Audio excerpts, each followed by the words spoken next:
Hello दोस्तों, स्वागत है एक बार फिर से आप सभी का हमारे YouTube चैनल पर जिसका नाम है भारत शिक्षा। हम लोग समास वाला चैप्टर पढ़ रहे हैं। समास में हम लोगों ने लास्ट वाले लेक्चर में जो है अव्ययी भाव देखा था, ठीक है। उसके बाद हमने द्वंद्व समास देखा था, उसके बाद अव्ययी भाव के बाद द्वंद्व समास देखा था। द्वंद्व समास के बाद हमने जो देखा था वो था बहुब्रीहि समास, ठीक है।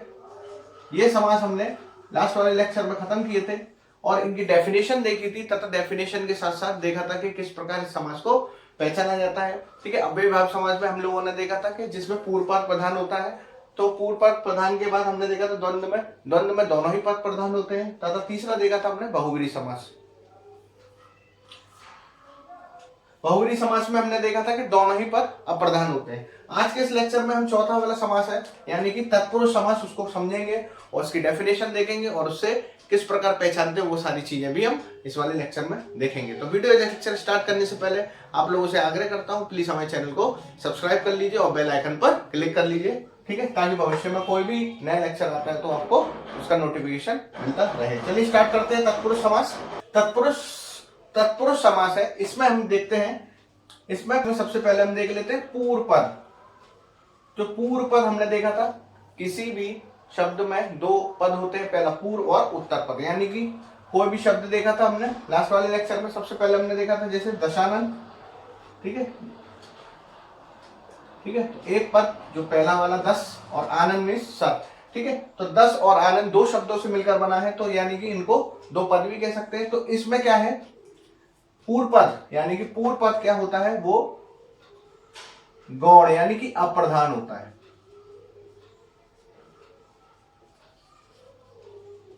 यानी कि कोई शब्द लिखा है उसमें जो पहला वाला पद है, यानी कि अभी देखा था 10 और आनंद, यानी कि 10 पूर्व पद हो गया और आनंद उसका द्वितीय पद यानी कि उत्तर पद हो गया। तो पूर्व पद इसमें अप्रधान तथा द्वितीय पद है जो उत्तर पद है, जिसको हम द्वितीय पद भी कहते हैं,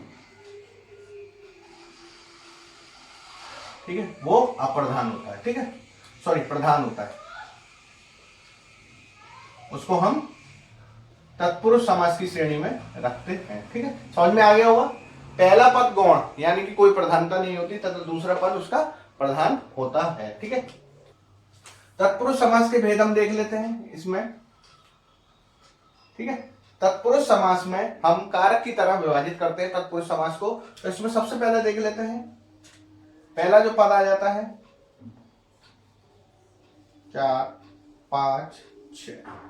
तत्पुरुष समास को हम 6 टाइप के समास में विभाजित करते हैं। यानी कि सबसे पहले आ जाता है कर्म, करण, दूसरा वाला,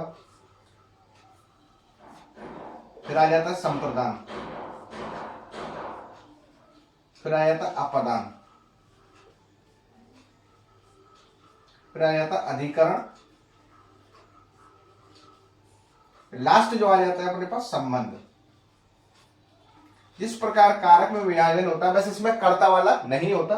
तो इसमें कर्म, करण, संप्रदान, अपदान, अधिकरण और संबंध, इस प्रकार से हम तत्पुरुष समास के भेदों को समझेंगे। तो इसमें देख लेते हैं इनका जो विभक्ति चिन्ह है वो हम कर्ता कारक वाले चैप्टर में ही पढ़ा था, आज एक बार फिर से आपको रिवीजन हो जाएगा। तो कर्ता है कर्म को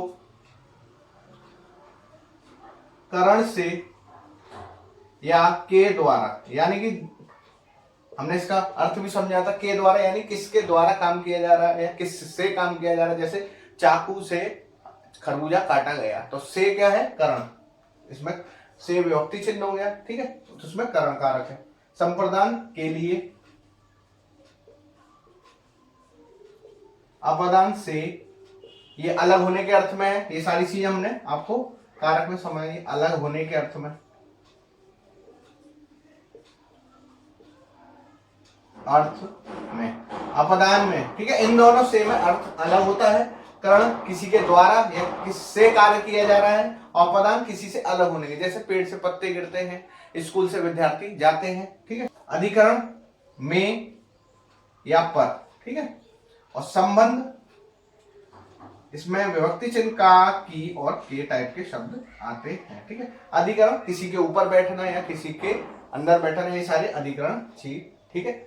वह या टेबल पर किताब रखी हुई है, तो वो अधिकरण वाला कारक बन जाएगा। ठीक है, तो इनके विभक्ति चिन्ह के आधार पर हमने देखा किस तरह से विभाजित होते हैं। यही तत्पुरुष समास के भेद है। इसमें हम उदाहरण देखेंगे किस तरह तत्पुरुष समास के उदाहरण पढ़े जाते हैं। ठीक है, तो कर्म के लिए आ जाता है सबसे पहले, यह आ जाता है द्वितीय तत्पुरुष, द्वितीय तत्पुरुष। इसी प्रकार यह आ जाता है तृतीय, चतुर्थ, पंचम, षष्ठी और सप्तमी। इस प्रकार हम तत्पुरुष समास को सप्तमी, तत्पुरुष समास को इस तरह हम विभाजित कर लेते हैं। ठीक है, उदाहरण एक एक करके सबके उदाहरण समझेंगे, समझते चलेंगे। जैसे हमने कर्म को, ठीक है, तो उदाहरण में इसमें सबसे पहला आ जाएगा उदाहरण, जैसे स्वर्ग वासी। ठीक है, विभक्ति चिन्ह अगर इसको हम तोड़ेंगे तो किस तरह तोड़ेंगे, स्वर्ग को प्राप्त।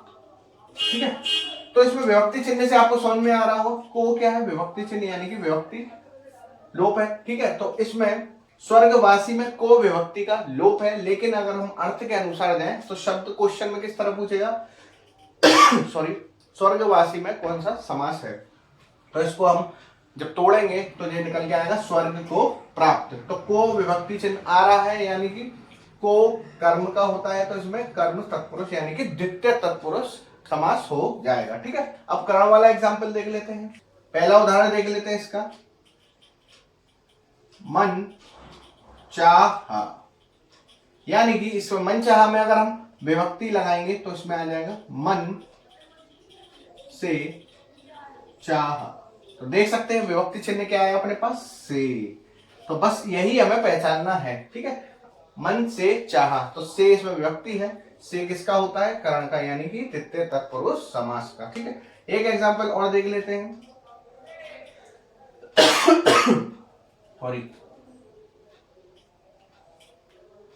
तुलसी कृत, यानी कि तुलसी दास द्वारा। ठीक है, तो तुलसी कृत यानी तुलसी दास द्वारा रचित। तो समझ सकते हैं इसमें किस तरह हम विभक्तियों को निकालते हैं, यानी तुलसी कृत में आपको द्वारा विभक्ति नहीं दिख रही है, लेकिन अगर हम तोड़ेंगे इसको यानी कि अर्थ निकालेंगे तो इस तरह निकल के आएगा तुलसी द्वारा रचित। और वो किसका एग्जाम्पल, किसका वो है, विभक्ति चिन्ह, यानी कि वह करण कारक का है। अब संप्रदान के लिए, ठीक है, इसका उदाहरण देख लेते हैं हम। तो संप्रदान के लिए अब इसका उदाहरण हम देखेंगे बड़े प्यार से। इसका जो उदाहरण निकल के आता है वो आता है रसोई घर। इसको हम विभक्ति के साथ लिखेंगे तो किस प्रकार आएगा, रसोई के लिए घर, के लिए एक घर। ठीक है, छोटा सा। ठीक है, तो समझ में आ गया होगा आपको किस तरह हम विभक्तियों में इनको तोड़ते हैं, जिससे हमें अर्थ समझ में आता है, पता चलता है कि किस प्रकार का तत्पुरुष समास है। ठीक है, तो रसोई के लिए, के लिए विभक्ति चिन्ह किसका हो गया, चतुर्थ का, यानी कि संप्रदान तत्पुरुष समास, यानी संप्रदान के लिए, अर्थ के लिए। ठीक है, नेक्स्ट आ जाता है अपदान, किसी से अलग होने के लिए। ठीक है, जैसे इसमें उदाहरण लिखेंगे हम, ऋण मुक्त। एक एक करके सारे एग्जाम्पल समझते चल रहे। ठीक है, तो ऋण मुक्त का अर्थ क्या हुआ, अगर विभक्ति के साथ लिखें, ऋण से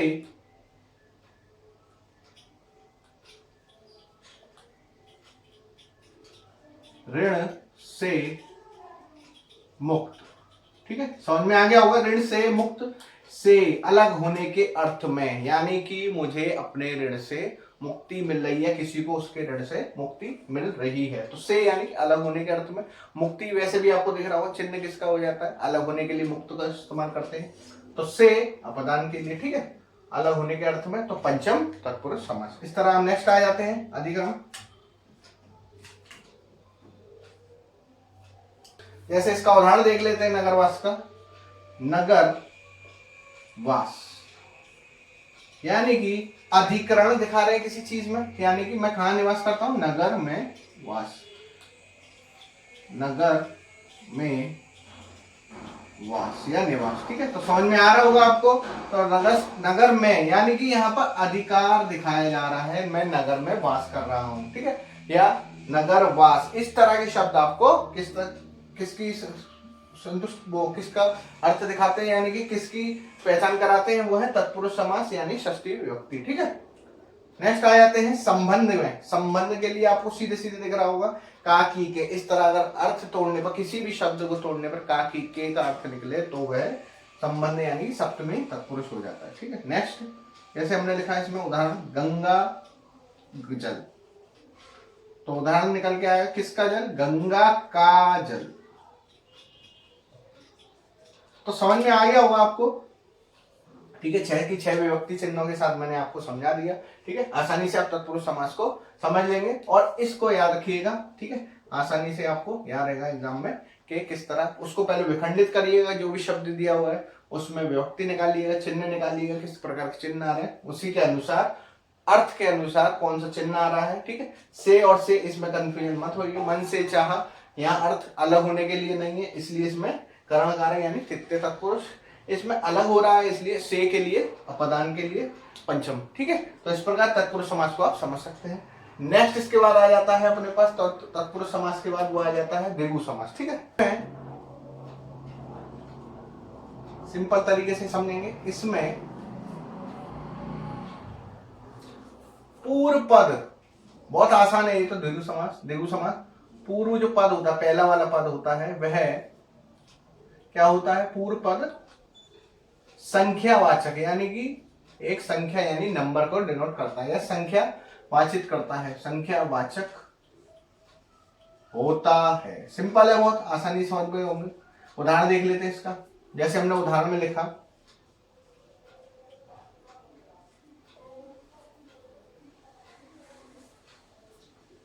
शताब्दी। ठीक है, शताब्दी, 100 अवधि यानी कि वर्ष, 100 का समूह। ठीक है, बहुत सरल है, इसको पहचानना। द्विगु समास में कुछ नहीं करना है, बस पहला शब्द है वो शत यानी कि 100, तो इसको हमने तोड़ा तो 100 अवधि यानी 100 वर्षों का समूह। पंचवटी, ठीक है, पंच यानी कि 5, पंचवटी यानी कि 5 वटी, वटी मतलब वृक्ष, वृक्षों का स्थान। ठीक है, तो इस तरह इसमें द्विगु समास में क्या आते हैं, नंबर यानी कि अपने पास संख्यावाचक शब्द होते हैं। कर्मधारय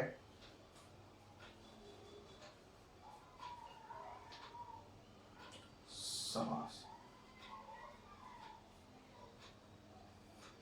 नेक्स्ट जो आ जाता है अपने पास वो आ जाता है कर्मधारय समास। इसकी डेफिनेशन समझ लेते हैं। जब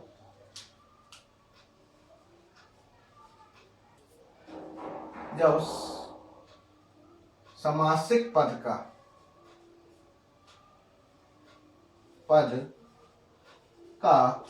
उत्तर पद प्रधान हो तथा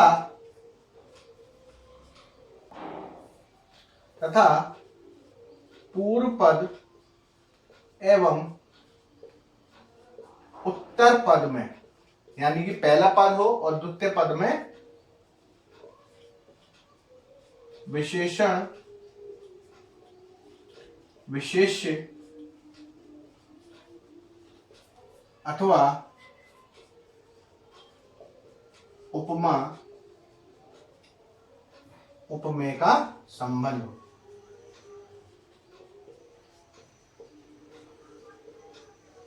ठीक है, समझ में आ गई होगी डेफिनेशन। जब उत्तर पद यानी कि बाद वाला पद प्रधान हो जाता है किसी समासिक पद में और पहले पद उत्तर पद में विशेषण विशेषण, यानी कि एक शब्द तो संज्ञा या सर्वनाम होगा और दूसरा जो शब्द होगा वह उसकी विशेषता बता रहा होगा। ठीक है, इसी प्रकार उपमा उपमेय यानी कि एक उपमेय होगा एक उपमा होगा। ठीक है, तो उदाहरण देख लेते, बहुत सरल है ये तो। उदाहरण एक दो उदाहरण देखेंगे तो कर्मधारय समास समझ में आ जाएगा। जैसे लिखा हमने पीतांबर, तो इसका हम जब इसका जब हम पदों को विच्छेदित करेंगे तो क्या निकल के आएगा, पीत प्लस अंबर।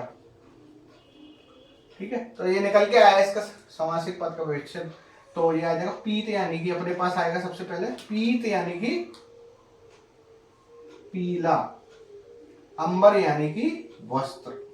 तो यहां देख सकते हैं आप, सिंपल बहुत। ये क्या है अपने पास, ये तो हो गई संज्ञा यानी कि विशेष, जिसकी विशेषता बताई जाती है, और पीला उसकी विशेषता हो गई यानी कि विशेषण। तो समझ में आ रहा होगा आपको, एक शब्द की विशेषता दूसरा शब्द इसमें बताता है। एक समासिक पद या पूर्व पद उत्तर पद में क्या विशेषण विशेष्य उपमा उपमेय का संबंध होता है। नेक्स्ट इसमें देख लेते हैं महात्मा, यानी कि इसको हम विच्छेदित करेंगे तो महान प्लस आत्मा। ठीक है, तो आत्मा तो अपने पास क्या हो गया यहाँ पर, विशेष, जिसकी विशेषता बताई जा रही है। ठीक है, और विशेषण क्या हो गया इसमें, महान, किसी आत्मा की विशेषता बता रहा है, कौन सा शब्द, महान, तो ये क्या हो जाएगा इसमें विशेषण। तो आपको समझ में आएगा कर्मधारय समास में एक विशेषण होता है, एक विशेष्य, या एक उपमा एक उपमेय। ठीक है, कभी कभी क्या होता है, विशेष्य पहले भी आ जाता है। ठीक है, उदाहरण देख लेते हैं। कभी कभी विशेष्य मतलब जिसकी विशेषता बताई जाती है, कभी कभी वह शब्द पहले भी आ जाता है, पहले आता है, आ जाता है। ठीक है, नोट करके लिख लीजिएगा जी, कभी कभी विशेषक पहले भी आ जाता है। ठीक है, ऐसे लिखा हमने ऋषि वर। ठीक है, तो उसका हो जाएगा ऋषि धन वर। ठीक है, अब यह ऋषि क्या है, यहां पर ऋषि तो है विशेष्य। ठीक है, यानी कि संज्ञा है एक, और वर हो गया श्रेष्ठ, यानी कि ये क्या हो गई, उस ऋषि की विशेषता, यानी कि ये क्या हो गया, उस ऋषि के लिए विशेषण का कार्य करेगा। तो कभी कभी क्या होता है, जो विशेषण शब्द है वो बाद में आता है, विशेष कभी कभी पहले आ जाता है। ठीक है, उसमें भी क्या होगा, कर्मधारय समास होगा। ठीक है, तो समास का हमने जो है लगभग चैप्टर खत्म कर लिया है, और उसके बाद हम संधि और समास की मिक्स नेक्स्ट लेक्चर में क्या करेंगे, उस प्रश्नोत्तरी करेंगे, और कुछ प्रश्नों को हम लेंगे जिससे आपको और समझ में आएगा, और एग्जाम्पल के साथ सारी की सारी चीजें समझेंगे। और इससे क्या होगा, आपको एक रिवीजन भी हो जाएगा, और जो पुरानी चीज है यानी कि संधि में और समास में, वो सारी की सारी जो है आपका अभ्यास एक बार प्रश्नोत्तरी करने से हो जाएगा। ठीक है, तो नेक्स्ट लेक्चर में फिर मिलेंगे, तब तक के लिए आप पढ़ते रहिए। Thank you.